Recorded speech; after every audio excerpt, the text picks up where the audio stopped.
గుజరాత్లో మొదటి దశ ఎన్నికల ప్రచార పర్వానికి నేటితో తెరపడనుంది. ప్రచారానికి ఒక్కరోజే సమయం ఉండటంతో ఓటర్లను ఆకర్షించేందుకు ప్రధాన పార్టీలు సర్వశక్తులొడ్డుతున్నాయి.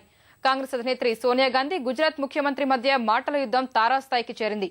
యువనేత రాహుల్ గాంధీ ఇవాళ ప్రచారంలో పాల్గొననున్నారు. తొలిదశ ఎన్నికల్లో 87 నియోజకవర్గాల్లో ఎల్లుండి పోలింగ్ జరగనుంది. గుజరాత్లో మొదటి దశ ఎన్నికల ప్రచారం నేటితో ముగియనుంది.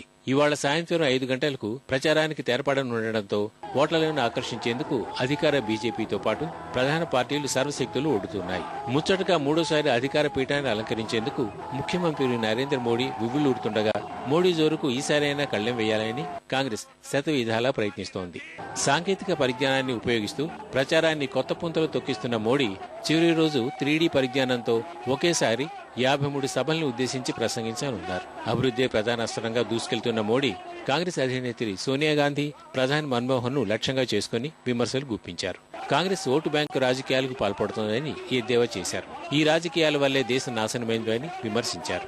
ఈ ఎన్నికల్లో కాంగ్రెస్ పార్టీకి అసలు ఎజెండానే లేదని దుయ్యబట్టారు. 2007 ఎన్నికల్లో తయారు చేసుకున్న ప్రసంగం సోనియా ఈ ఎన్నికల్లో చదువుతున్నట్లు కనిపిస్తుందని తనదైన శైలిలో చలోక్తులు విసిరారు. ప్రధాని మన్మోహన్ పైన మోడీ విమర్శలు గుప్పించారు.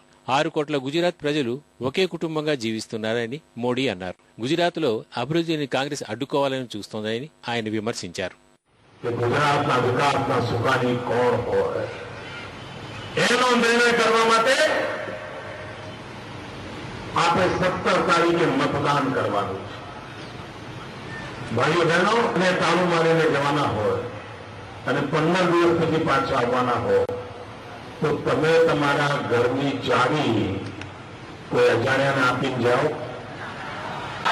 ના પામે તો ભાઈઓ બહેનો આવડું મોટું ગુજરાત અજાણ્યાને અપાય ના અપાય ભાઈ. અને હું તો જાણીતો છું.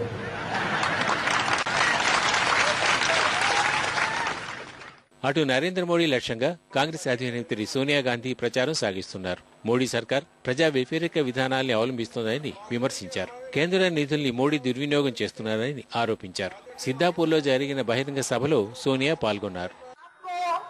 याद होगा यूपीए सरकार ने किसानों का हजारों करोड़ का कर्ज माफ किया.